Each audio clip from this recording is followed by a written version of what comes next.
to another episode of The Growth Code. This morning, we are joined by real estate agent at Relentless Real Estate, Denene Capritta. Welcome to the show. Hi, Nate. Good morning. Good morning. All right. Well, I want to jump right in. You are a successful real estate agent, among other things, but we're going to talk today about your real estate career. How did you get started in selling real estate? Yeah, it's actually a really funny story. So I, at the time, was working for an insurance company. I was a marketing rep, and that was all fine and good. I had a sales and marketing background. My manager at the time had offered for me to become an insurance agent and sell insurance and get my license and all that. And so that offer was on the table, but I saw what insurance agents did day to day, and I have so much respect for them because it is not an easy job. Neither is real estate, but it just didn't seem like the right fit for me. So one of my agents that I worked with actually planted the seed in my head and said, "You would do really good in real estate." And so once that seed got planted, I started thinking about it. And shortly after I got my license, and it's been 11 years now, Right. which is pretty crazy. And yeah, that's pretty much how I got into it. So I was already kind of, working in the industry, like all of our different vendors kind of we feed off of each other. We need, insurance, we need mortgage, we need title and realtors. So we're all kind of in the mix together. Mm-hmm. So a lot of people, I feel like, have done, multiple things in the industry. And sometimes you kind of have to try out different things to find, what is going to be the best fit for you. Absolutely. Yeah. So you started in real estate 11 years ago. You've had a great run. And what do you attribute your success to? Do you have good systems in place? Do you have a good system for how to go out and look for business and cultivate business and nurture your business? I feel like I do. I feel like what's awesome about this industry is there's so many different ways that you can run your business, right? And, my life has changed so much over the past 5 years. I'm a mom now. And so the things that I did, maybe prior to having my son might not be the same ways that I do things now. But yeah, I think that, I'm the type of person where I'm more of a hunter than a gatherer. So I enjoy the thrill of the hunt. And in this business, we eat what we kill. Yes. Right. So I like to go out and hunt for business. I enjoy it. It's fun. It's fun for me. So, there's dollar equity and there's sweat equity, right? So dollar equity is buying leads or, using money to build your business. And then there's sweat equity, which is literally doing open houses, doing marketing and networking events, picking up the phone, making calls. So all of those things don't really cost money. They cost sweat and energy and effort and time. So again, there's so many different ways that you can build your business. So I'm kind of more the sweat equity type of person. But like, again, I like the kind of the thrill of the hunt. And yeah, that's pretty much, how I've built my business for the most part. Yeah, and that's a really good point. When you're looking at growing your business, you have to decide if you're going to put in the time and effort to go out and do the hunting, or if you're going to buy the prize from somebody that did the hunting on your behalf. Correct. So there's two different ways to go about it, and it's not Mhm. going to be a perfect match one way or the other for each person. You have to try both sides possibly and see which one's a better fit for you. But in your case, obviously, you're very good at prospecting. You enjoy that part of going out, looking for business, nurturing those relationships. Yep. So in real estate, you can represent sellers, you can represent buyers, or you can do both. Yep. What have you found brings you the most, I guess, pleasure, the biggest joy? Is it representing buyers or sellers? I work with both buyers, sellers, and investors. I would say it's a good mix of both. And a lot of times when people are buying, they're also selling. Yeah. They're buying and selling at the same time. So I have, kind of a wide range of clients, and some of them maybe a few years ago they were first time home buyers, and now maybe they've gotten to the point where they want to start investing or things like that. So it can change. So really, I'm relationship based. I base my business off of my relationships, and that's just how I do things. And when you're working with people, especially if you've been in business for a while, you can tell the difference between someone that's transactional based, where we call it commission breath in the industry, Yeah, yeah, we where do. they're just chasing that paycheck, and somebody who really genuinely does care. And the paycheck, that's the side effect of all the work that you put into those relationships. That's just kind of the icing on the cake. Yeah, for sure. For sure. So I like that you are looking at it from that perspective, because I think any successful business owner, anyone that's in business for themselves, has to be able to see that there's advantages to both sides of that. And the way that you go about running your business is going to result in if you're going to get repeat business or if it's going to be a one and done. Because Yeah. we've all seen those transactions where Mhm. somebody obviously is not trying to nurture a relationship and they're looking at it strictly as a transaction. So Exactly. I know you run your business a lot like I run my business, which is very relational. You Mhm. value relationships over the transactions because Yeah. those relationships are going to yield multiple transactions instead of having to go out and consistently find new transactions to bring in. Correct. Correct. Yeah, I really I like to love on my past clients. I like to love on my sphere. Last year, myself and the team, we threw a client appreciation event, which was something that I had wanted to do for 2 years, and we finally did it back in September.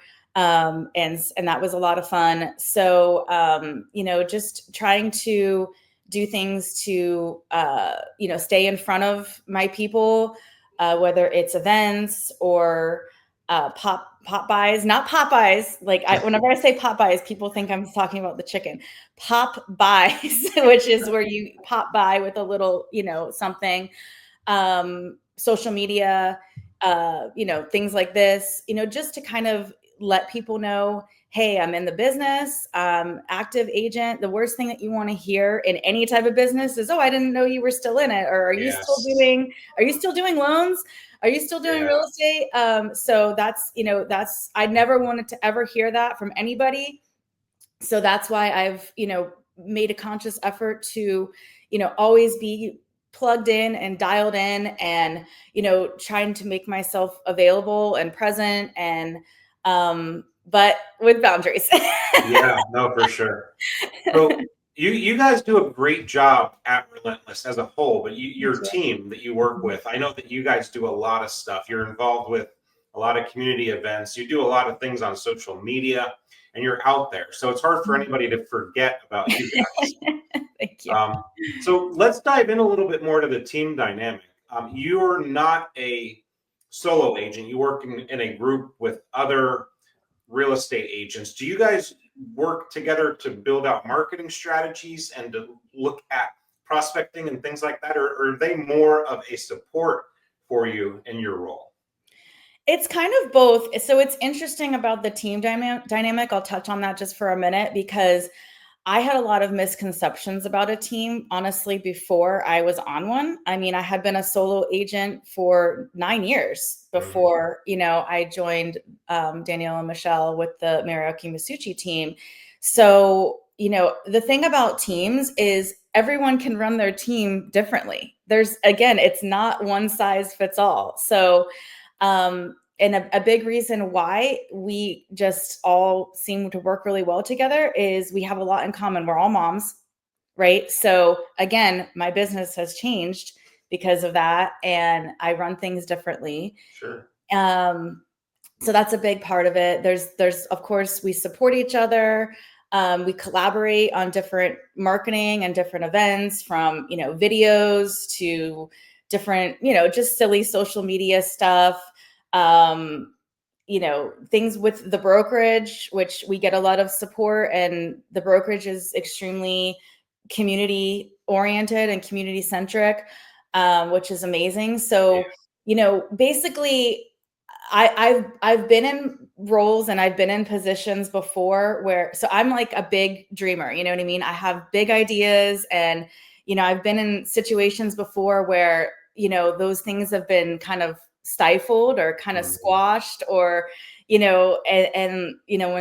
those things happen, I'm like, well, I'm just going to go out and do it. So instead of having, me saying idea and somebody being like, you're crazy, you're insane, that's never going to work, or whatever, it's like, yes, because I'm a yes girl. Like, one thing about me, I'm a yes girl, and we'll figure it out. You know what I mean? Like, oh, we don't have the budget. Like, a budget to me is a joke, because I'm like, the reason you have a budget is because you're going to go over, right? I know you don't want to hear that because you're a lender. But you set a budget because you're going to go over it, but we'll figure it out. We'll get the money, we'll get the sponsors, we'll get the support, we'll get the community, into it, and we'll make it happen. Yeah.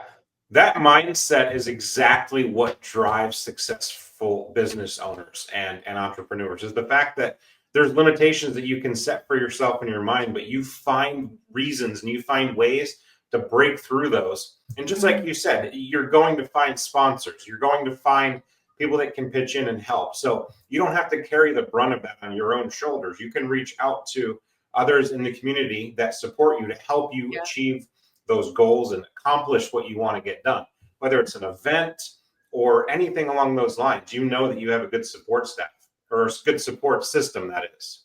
Yeah. And it's just, it's mindset. You know what I mean? That's really what it comes down to, is having an abundance mindset. We live in a world of abundance, and there's so many people out there that want to hear our ideas and want to support, the things that we're doing. And if you don't ask, the answer is always no. So ask for the order, ask for the business. Exactly. What you just said is key. Like, if you don't ask, the answer is going to be a no anyway. So if you ask and the answer is no, you haven't lost anything. You have nothing to lose. But if you ask and the answer is a yes, then you have nothing but gain in that scenario.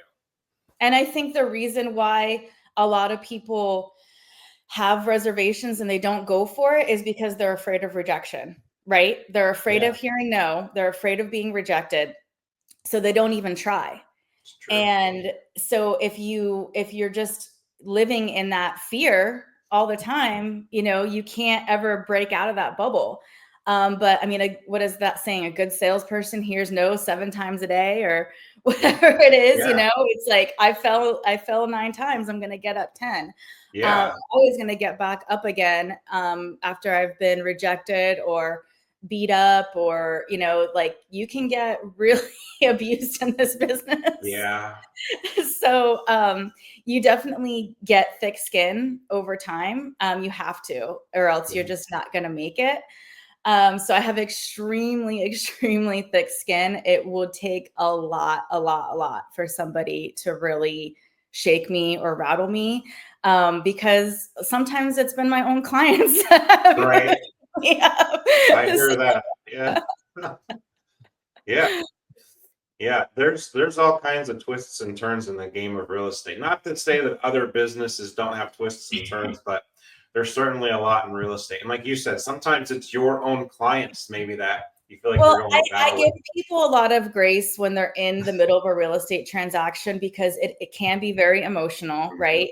There's a lot of money at stake. It's a huge transaction. Hundreds of thousands of, millions. There's, a lot of zeros in the transactions sometimes. And I think also a lot of times real estate, is a real estate move is triggered by a life event a lot of times, right? So you're getting married, you're having a baby, you're getting divorced, you're had a death in the family, you have a job change. So it's, it's not just the real estate transaction that's happening. It's all these other things that are happening in the background. Moving isn't fun. Nobody likes to move. No. So you've got, a lot of moving parts a lot of times that go along with the transaction, and again, that's where, you're not just transactional, you're not just somebody who's running some numbers, you're in the mix too with, people that have things going on in their life. Yep. And we're all human, and, we all have things that are going on that kind of, it's usually a change, and change is scary and change is stressful.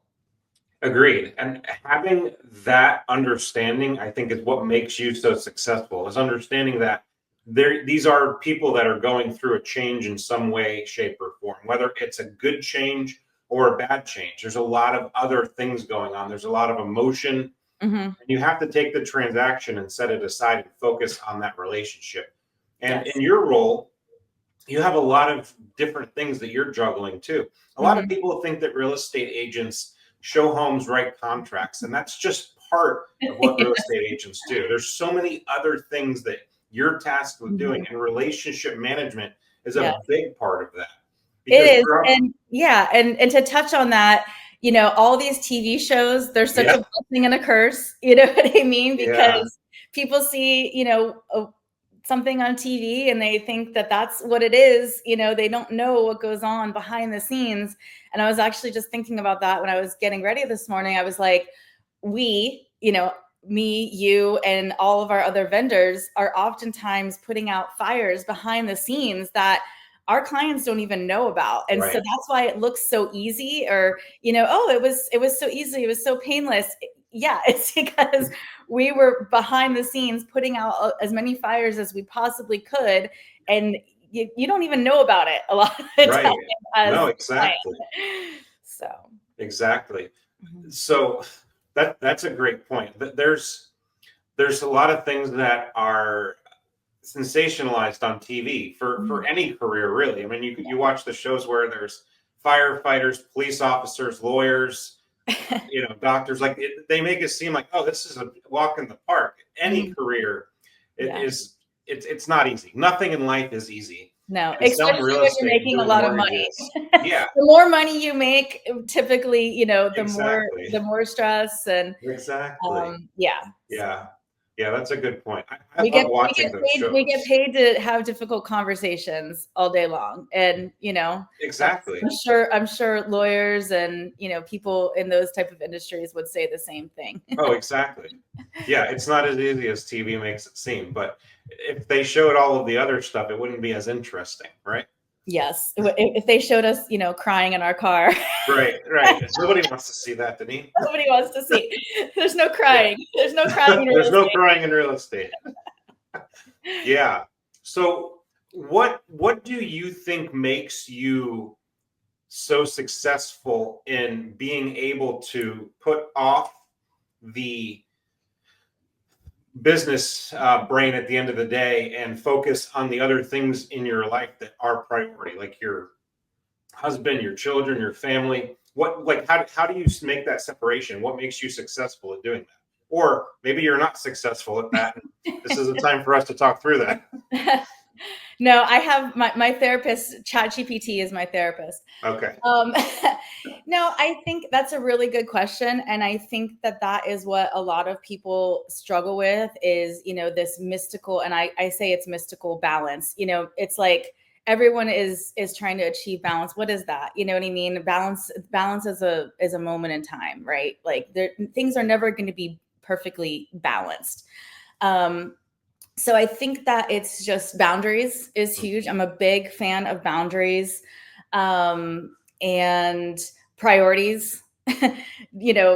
Looking, I live and die by my calendar. I put Yes. everything on my calendar, and even my self-care type stuff, I put on my calendar, and I treat it like it's an appointment.